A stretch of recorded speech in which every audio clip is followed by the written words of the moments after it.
नमस्कार, देश की बात में हाजिर है और पहले बात महाराष्ट्र की राजनीतिक कोहराम की। उद्धव ठाकरे का सिंहासन हिल रहा है। शिवसेना के दमदार नेता एकनाथ शिंदे करीब 22 विधायक जो नाराज बताए जा रहे हैं उनके साथ गुजरात में हैं। शिंदे से शिवसेना के मिलने जो नेता गए हैं वो है मिलिंद नार्वेकर और रविंद्र पाठक।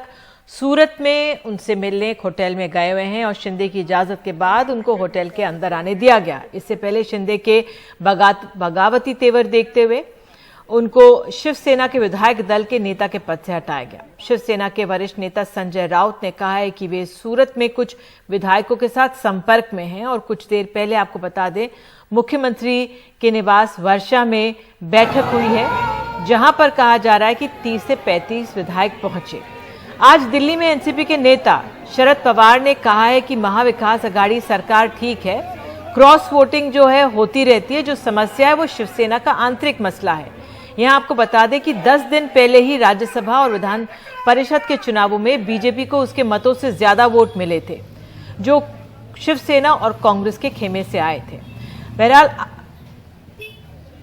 ये हम देख सकते हैं कि किस तरह से एक बिल्कुल सियासी घमासान यहाँ पे मचा हुआ है। बैठकों का दौर जारी है। आपको बता दें कुछ ही देर में मुलाकात होने वाली है। उद्धव ठाकरे की मुलाकात होगी एनसीपी के नेताओं से, फिर शरद पवार से भी उद्धव ठाकरे की मुलाकात होने वाली है। और इस समय हमारे साथ बेहद खास मेहमान हैं। सुधीर मुंगटीवार मौजूद है हमारे साथ, जो कि बीजेपी के नेता हैं और साथ ही पूर्व वहां पर आपको बता दें कि वित्त मंत्री भी रह चुके। बहुत बहुत धन्यवाद सुधीर जी समय निकालने के लिए, हमसे बात करने के लिए। मैं आपसे पहला सवाल यही पूछना चाह रही हूं क्योंकि संजय राउत ने कहा है कि ये जो सब कुछ हो रहा है बीजेपी करा रही है। शिवसेना में जो समासान गठबंधन यहाँ पे घमासान मचा हुआ है, बीजेपी है इसके पीछे। कांग्रेस कह रही है ऑपरेशन कमल यहाँ पे शुरू किया जा रहा है। मुझे ऐसा लगता है कि संजय राउत जी अपने पुरानी भाष्य को भूल गए, भाषा को भूल गए। वो तो कहते थे शिवसेना शेरों की पार्टी है। क्या शेर को कोई ले जा सकता है, बहका सकता है? शेर पे कोई दबाव डाल सकता है? शेर तो शेर होता है। मुझे लगता है कि पॉलिटिकल अल्जाइमर उनको हुआ है। राज्यसभा में उनके ही वोट उनके खिलाफ गए। विधान परिषद में हमने बार बार यह कहते रहे कि हमने जो 5वां उम्मीदवार खड़ा किया था उसका कारण था महाविकास आघाड़ी के कई विधायक और कई अपक्ष विधायक हमारे नेताओं को आग्रह कर रहे थे, विशेष रूप से देवेंद्र जी और चंद्रकांत दादा के पास आकर, कि हमारे मविया में महाविकास आघाड़ी में असंतोष है और इस असंतोष को व्यक्त करने के लिए आप 5वां उम्मीदवार खड़ा करिए। तो भारतीय जनता पार्टी ने फूस लगाई, ऐसा कहना गलत होगा। इसके पहले महाराष्ट्र तो इसका मतलब सुधीर जी साफ है कि एकनाथ शिंदे की जो नाखुशी थी उसका फायदा बीजेपी उठा रही है। बीजेपी ने अभी तक कोई फायदा उठाने की कोशिश नहीं की। हम वेट एंड वॉच की भूमिका में है। मगर यह बात भी सही है कि जनहित के लिए अगर कोई नेता ऐसी पार्टी को छोड़ देता है जो पार्टी जनता का और अपने मतदाताओं का अनादर करती है।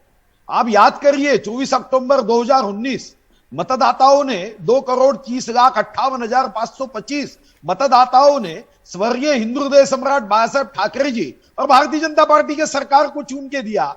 तो हम ये कहे कि तब राष्ट्रवादी और सोनिया जी की कांग्रेस ने शिवसेना के ब्रेन को हैक कर दिया था। मुझे लगता है उनके मन में आया, उन्होंने किया। आज एकनाथ जी के मन में कुछ आया होगा, वो कर रहे। आप लोग क्या एकनाथ जी के संपर्क में हैं? वो सूरत कैसे पहुंचे? कहीं और भी जा सकते थे, वो सूरत पहुंच गए। जरा ये समझ नहीं आया, बताइए, जरा समझाइए दर्शकों को। देखो, इसलिए कि महाराष्ट्र की सूरत बिगड़ गई है महाविकास आघाड़ी के नेतृत्व में। जो महाराष्ट्र की सूरत ये प्रगति उन्नति की थी, जनहित की थी, आम आदमी की थी, गरीब के कल्याण की थी, इन्होंने स्वार्थ का बाजार किया। मंत्रालय में हजारों दारू की बोतल्स मिलती है। 2.5 साल में इनके निर्णय को देखो। सुधीर जी, बीजेपी के जो चीफ हैं, बीजेपी के जो प्रमुख हैं चंद्रकांत पाटिल, उन्होंने आज प्रेस कॉन्फ्रेंस में कहा कि राजनीति में सब कुछ हो सकता है। आप ये बता दीजिए ना दर्शकों को, एकनाथ शिंदे से आप लोग संपर्क में हैं कि नहीं है? देखो, हम संपर्क में नहीं है, मगर वो हमारे संपर्क में आएगा तो उनकी भावना समझकर निश्चित रूप से भारतीय जनता पार्टी अगर राज्य के हित में, जनहित में अगर कोई कदम आगे बढ़ाना है, कोई आगे अपने मित्रता का हाथ बढ़ाता है, तो जिन्होंने महाराष्ट्र के जनता के साथ गद्दारी की उनको सबक सिखाने के लिए। सुधीर जी, ऐसा कैसे हो सकता है? अभी राज्यसभा के चुनाव हुए, विधान परिषद के चचुनाव हुए, बीजेपी को अपने मतों से ज्यादा वोट मिल गए, तो संपर्क नहीं है तो ऐसे वोट कैसे ज्यादा मिल गए? महाविकास आघाड़ी में मैंने आपसे जैसा कहा कि महाविकास आघाड़ी में बहुत असंतोष है। देखो, शिवसेना के विधायक जब चुनकर आए वो कांग्रेस राष्ट्रवादी के खिलाफ आए। हिंदू हृदय सम्राट स्वर्गीय बाला साहब ठाकरे जी का वो वाक्य बड़ा यहां प्रसिद्ध है कि अगर जिस दिन मुझे कांग्रेस के साथ जाना पड़ेगा मैं शिवसेना की दुकान बंद कर दूंगा। उनका वो भी वाक्य प्रसिद्ध है कि जब 505(2) में भुजबल जी ने उनको अरेस्ट किया था तो उन्होंने कहा कि जिंदगी भर मैं भुजबल जी को मंत्री नहीं बनने दूंगा। अब उद्धव जी ने उनको मंत्री भी बनाया, बाजू में भी बैठा दिया। बाला साहब ने जो कहा था कि कांग्रेस के साथ जिस दिन जाना पड़े उस दिन मैं अपनी दुकान बंद कर दूंगा, तो कुछ सच्चे शिव सैनिक तो आज भी है जो बाला साहब जी के इस विचारों को आगे बढ़ाते हैं। तो स्वर्गीय हिंदू हृदय सम्राट बाला साहब ठाकरे जी के विचार को आगे बढ़ाता है। जी सुधीर जी, एकनाथ शिंदे कह रहे हैं कि वो असली शिवसेना वाले, वो भी बाला साहब ठाकरे को याद कर रहे हैं, सम्मान कर रहे हैं अपने ट्वीट में, तो वो एक अलग हो गए हैं, वो अपने आप को एक अलग सही शिवसेना बता रहे हैं। तो कौन सी शिवसेना को आप तवज्जो देंगे?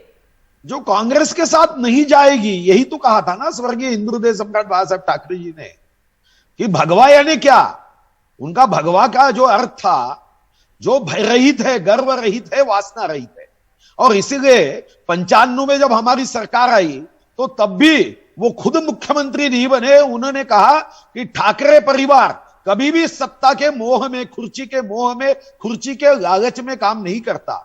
उन्होंने जोशी सर को मुख्यमंत्री बनाया और यहां क्या हुआ?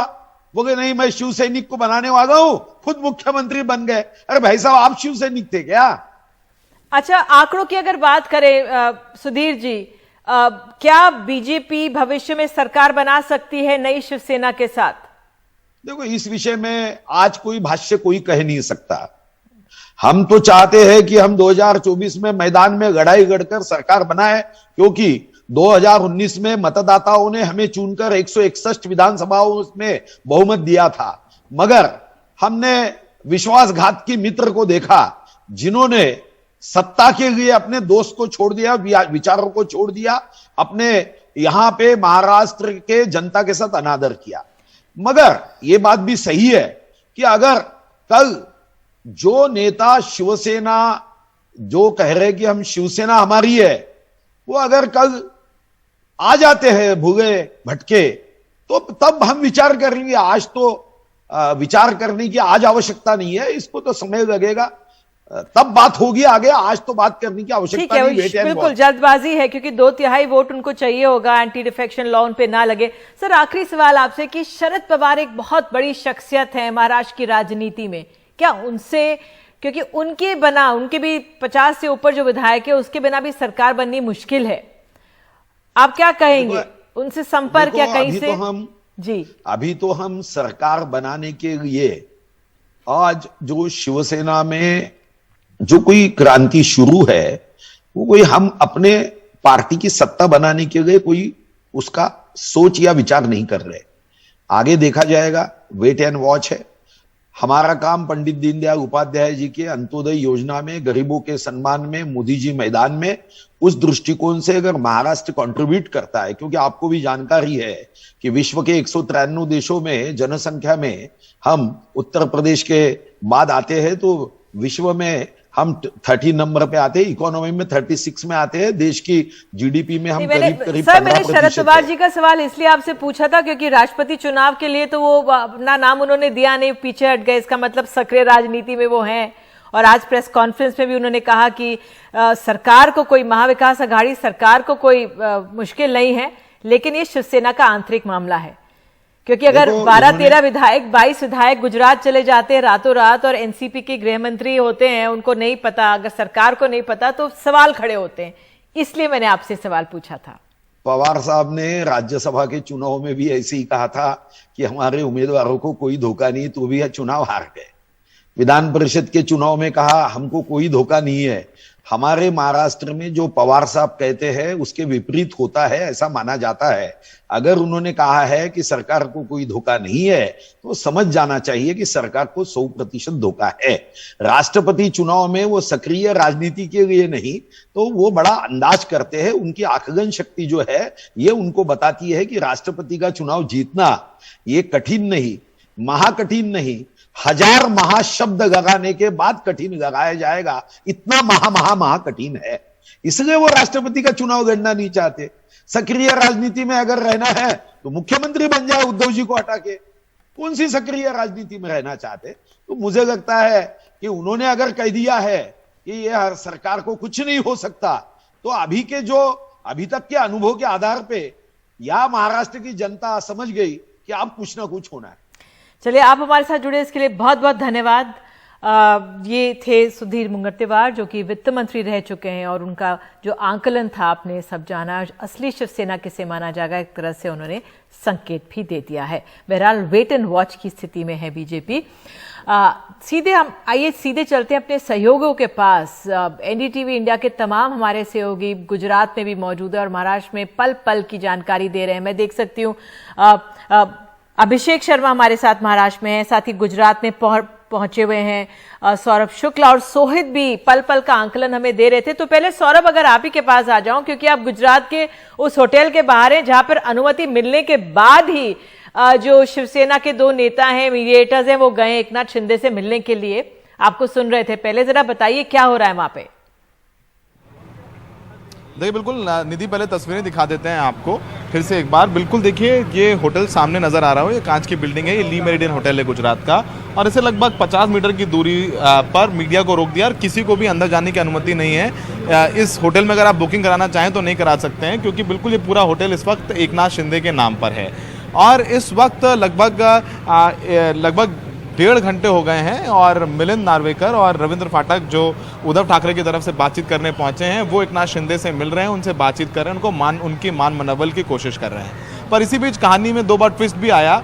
दोपहर में जो संजय श्रीराम कुटे जो विधायक हैं बीजेपी के करीबी माने जाते हैं देवेंद्र फडणवीस को, वो पहले पहुंचे, फिर गए और फिर वो अभी थोड़ी देर पहले अंदर गए हैं। तो बीजेपी के विधायक संजय कुटे भी इसी ली मेरिडियन होटल में मौजूद हैं, जो कि बताया जाता है कि काफ़ी करीबी हैं देवेंद्र फडणवीस के। तो सब मैसेजिंग चल रही है, संदेशों का आदान प्रदान वाया चल रहा है, लेकिन अब गेंद एकनाथ शिंदे के पाले में। जैसे कि आप भी अभी सुधीर मुंगत्तेवार से पूछ रही थी कि आप क्लेम कर रहे हैं एकनाथ शिंदे की असली शिव सैनिक हैं, बाला साहब ठाकरे के मानने वाले हैं, वो हिंदुत्व का साथ नहीं छोड़ेंगे सत्ता के लालच में। तो अब क्या स्ट्रैटेजी है बीजेपी की, क्योंकि बीजेपी भी वेट एंड वॉच की स्थिति में। चंद्रकांत पाटिल, जैसा कि अभिषेक भी रिपोर्ट कर रहे थे, चंद्रकांत पाटिल कह रहे हैं कि वो जब आएगा सेशन अधिवेशन उसका इंतजार करेंगे। तो बीजेपी एक बार कच्चा खा चुकी है, पहले अजित पवार को मुलाकात हो गई थी गवर्नर सब कुछ, फिर बाद में पूरा पासा पलट गया। तो बीजेपी बहुत फूक कर कदम रख रही है, लेकिन इस वक्त जो फैक्ट्स हैं वो यही हैं कि मिलिंद नार्वेकर, रविंद्र फाटक अंदर हैं, इस वक्त एकनाथ शिंदे से मुलाकात कर रहे हैं इसी ली मेरिडियन होटल के अंदर, और उनके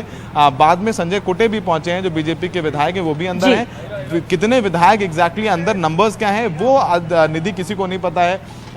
कुछ 12 भी कहा, 22 भी कहा, लेकिन कितने खेमे में विधायक के अंदर इस वक्त मौजूद है सूरत में, ये भी साफ तौर पर नहीं कहा जाता। लेकिन जो आंकड़ा है वो 20 के करीब बताया जा रहा है, 2 या 3 ऊपर नीचे हो सकते हैं, लेकिन असल आंकड़ा कितने हैं वो किसी को नहीं पता, क्योंकि होटल में जाने की अनुमति किसी को भी नहीं है। यहाँ तक कि जो अंदर लोग भी काम करते हैं, जो एम्प्लॉइज भी हैं, उनको भी काफी सघन चेकिंग के बाद ही अंदर जाने दिया जा रहा है। चलिए सौरभ, आपने जानकारी दी, अभिषेक के पास जाती हूँ, आप पल पे जानकारी हमें देते रहेगा। अभिषेक, आपसे, क्योंकि आप जिस गहराई से समझते हैं यहाँ की राजनीति को, आंकड़ों को, अगर अभिषेक आप मुझे सुन सके, मैं आप प्लीज समझाइए हमें कि क्या स्थिति है अभी, उद्धव ठाकरे की सरकार का संकट कितना गहरा है? गहरा संकट है, और इसके पहले कि आपके सवाल का जवाब दूं, अभी अजीत पवार आए हैं, शेड्यूल मीटिंग थी 6 बजे के करीब, अभी थोड़ी देर पहले गाड़ियां गई हुई हैं, और आप देखिए कि तमाम पुलिस की गाड़ियां आपको सीएम बंगले के आसपास आती जाती हुई दिखाई देंगी, काफ़ी बंदोबस्त है। अभी जब आप बात कर रही थी सौरभ से, ठीक उसी वक्त में अजीत पवार आए हैं। 6 बजे उनका टाइम है, अजीत पवार का, डिप्टी सीएम है, और 8 बजे सीनियर पवार यानी शरद पवार का टाइम है, मुख्यमंत्री से मिलेंगे। जिस तरीके से शरद पवार ने पल्ला झाड़ा है, कहा है कि ये सेना का इंटरनल मैटर है, हम तो साथ में हैं, ये क्या मुमकिन है कि शरद पवार की जानकारी के बिना या उनके महकमे की जानकारी के बिना इतने सारे लोग यहाँ से वहाँ जा रहे हों।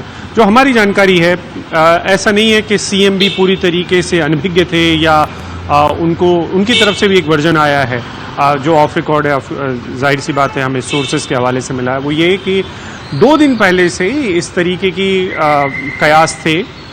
विधान परिषद चुनाव के पहले ये कयास शुरू हो चुके थे कि जो एकनाथ शिंदे हैं वो कोई बड़ी योजना में है, और जिसको लेकर आखिर वक्त में एकनाथ शिंदे मिलना चाहते थे मुख्यमंत्री से, ये भी एक बात है कल विधान परिषद चुनाव के वक्त में, लेकिन मुख्यमंत्री ने मुलाकात नहीं की थी और वो भी अपनी तरफ से संकेत दे रहे थे।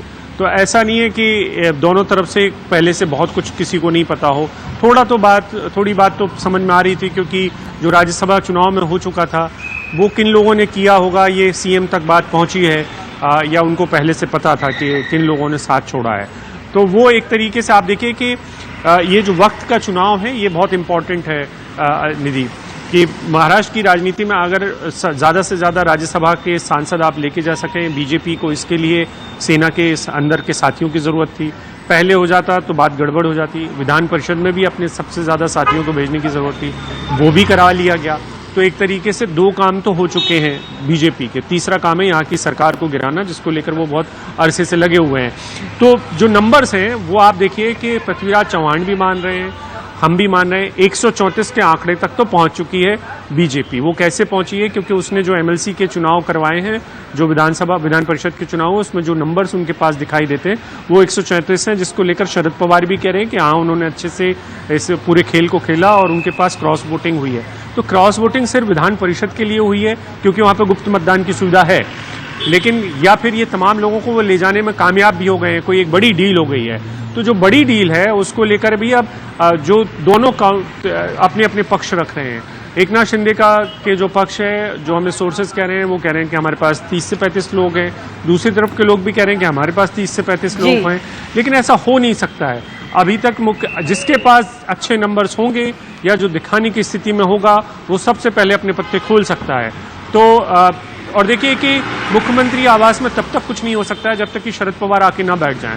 कमलनाथ आने वाले हैं जी। हाँ, आपस में एकनाथ शिंदे कितने भी लोगों को लेके चले गए हों, लेकिन उनको भी अभी साबित करना है कि उनके पास नंबर कितने हैं, क्योंकि वो तो सोर्सेज के हवाले से हमारे पास ये बात खबर दे रहे हैं कि हमारे पास 30 लोग हैं, 35 लोग हैं और मैं असली शिवसेना हूं। इतना दावा करने के लिए भी कुछ नंबर्स की जरूरत होगी और शायद उनके पास वो नंबर्स हैं जिसकी वजह से वो ये दावा कर पा रहे हैं। लेकिन मुख्यमंत्री की तरफ से अभी तक ऐसी कोई तस्वीरें नहीं आई हैं जिसमें वो ये दावा कर पाएं कि उनके पास अच्छा खासा नंबर है और वो असली शिवसेना उद्धव ठाकरे के पास बची हुई है। ये जो तर्क आप लगातार दे रहे हैं, एक सवाल उठाता है कि क्यों नहीं मुख्यमंत्री अब वो तस्वीरें जारी करते कि उनके पास कितने विधायक हैं। बहरहाल सोहित, मैं आपके पास आऊं। सोहित, अगर आप अभी सुन रहे होंगे सौरभ को, वो कह रहे थे कि अब यहां से तो जो 2 लोग गए हैं, मिलिंद नार्वेकर और रविंद्र फाटक, लेकिन एक उन्होंने कुठे जो बीजेपी के नेता उनका भी नाम लिया है। तो अगर एक होटल में एकनाथ शिंदे भी मौजूद हैं और शिवसेना की तरफ से 2 लोग गए और बीजेपी के भी कुठे जी वहां पर मौजूद हैं, वो भी एक अहम संकेत दे रहा है। आप किस तरह से देख रहे हैं स्थिति को उस समय?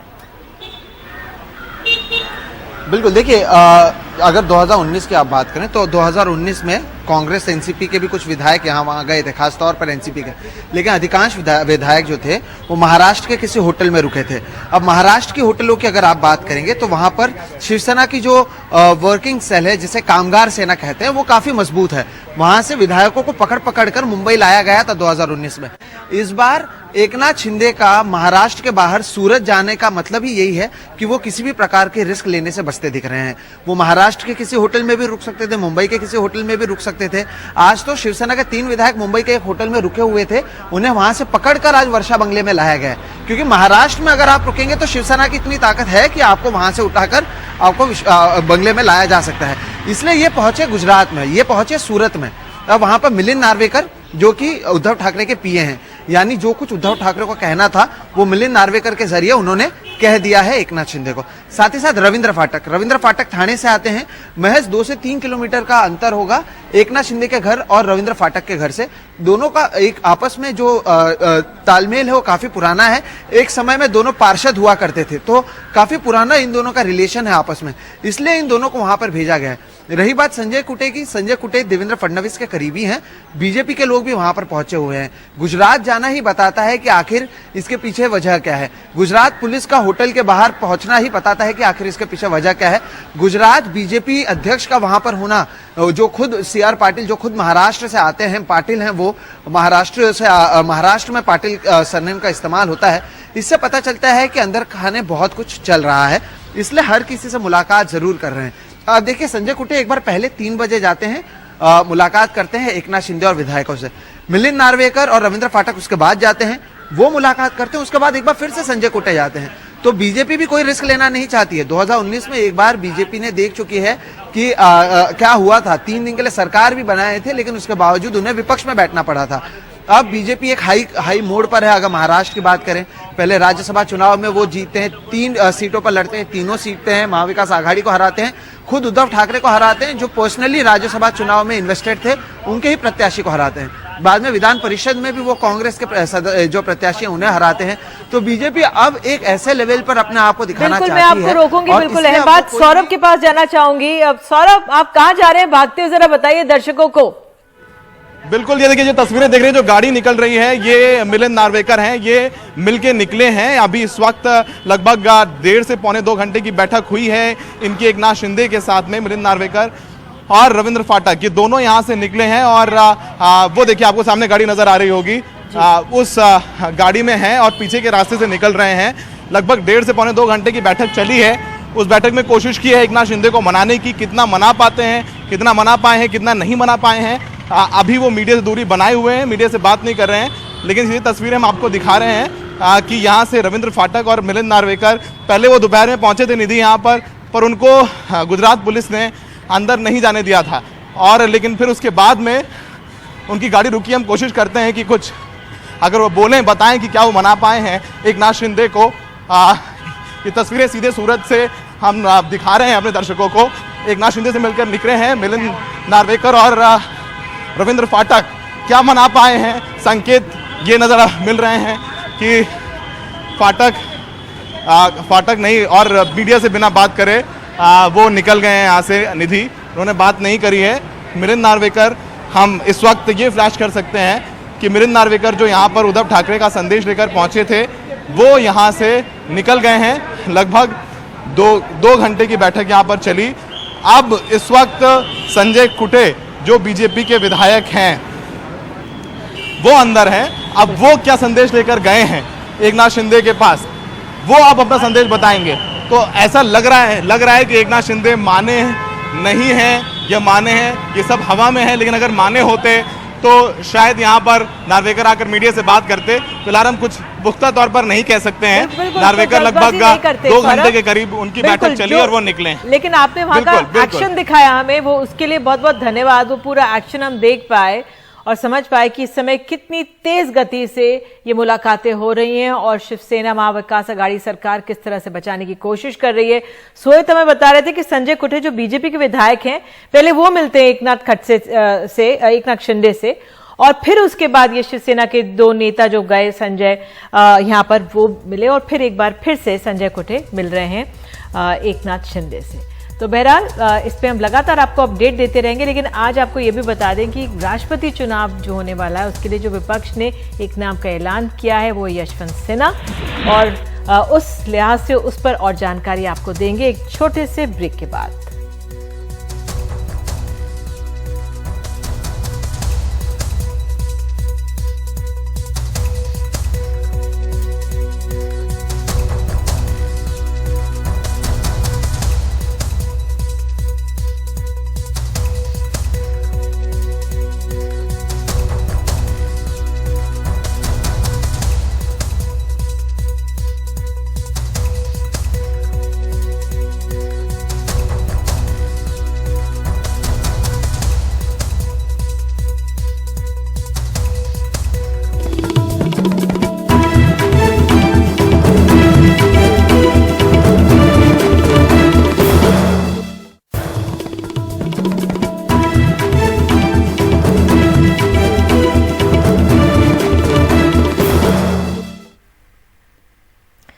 तो बात अब राष्ट्रपति चुनाव की। यशवंत सिन्हा को विपक्ष के राष्ट्रपति उम्मीदवार होंगे। वो आम राय से विपक्ष के उम्मीदवार चुने गए हैं।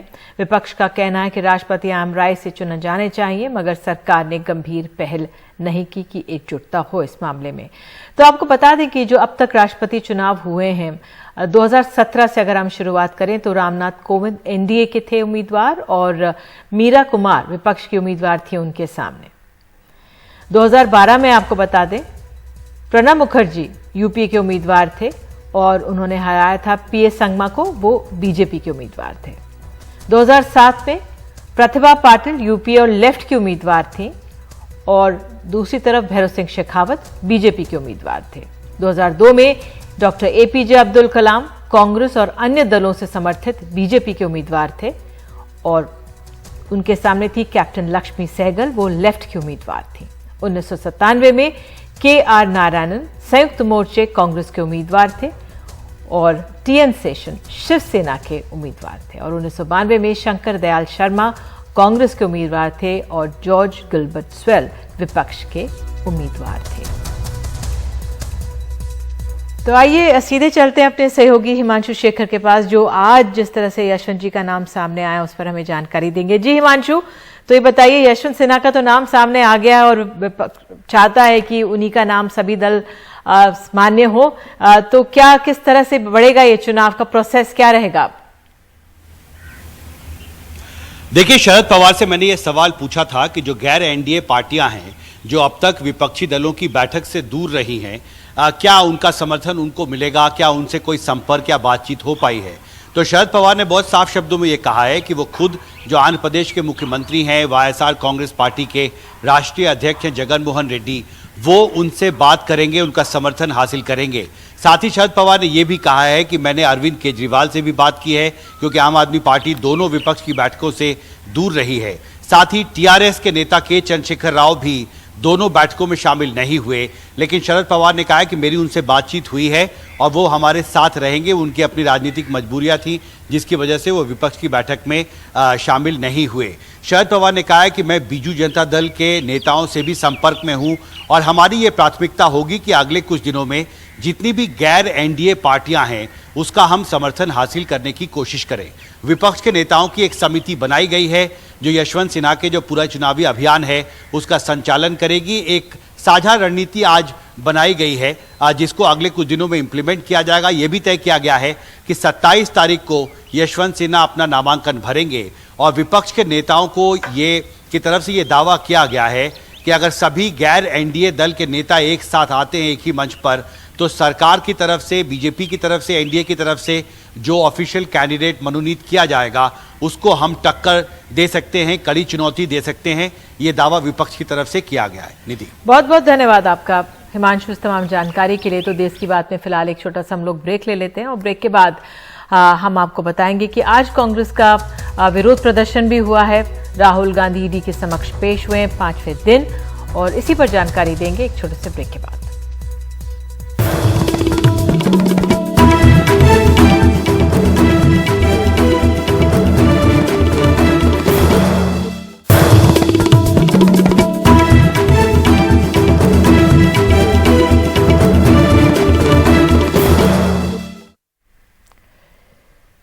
राहुल गांधी से ईडी की पूछताछ और अग्निपथ योजना के विरोध में कांग्रेस के प्रदर्शन के बीच उनकी नेता अलका लांबा रो पड़ी।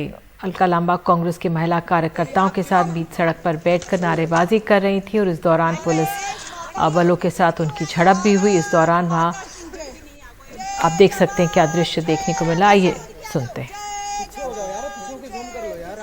इलाज की जरूरत सरकार पे है।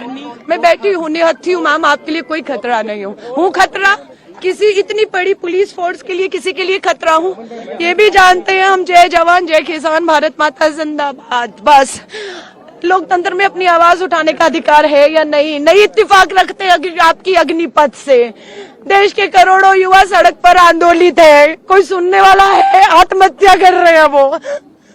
माँ बाप ने सोचा था बेटा जो है सरहद पर जाएगा, माँ भारती के लिए शहीद होगा, कफन में तिरंगा में लपेट के आएगा, तिरंगे में लिपट कर आएगा। वो माँ रो रही है, वो वो माँ रो रही है कि मेरे बेटे ने दम तोड़ दिया। उसको सफेद कफन में उसका बाप लेकर जा रहा है। तिरंगा कफन मांगा था, बस इसका ये कसूर था।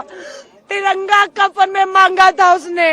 हरियाणा का हमारा भाई है। ओ माय गॉड, ये क्या हो रहा है लोकतंत्र में? ऐसा कभी नहीं देखा, ऐसा कभी नहीं देखा।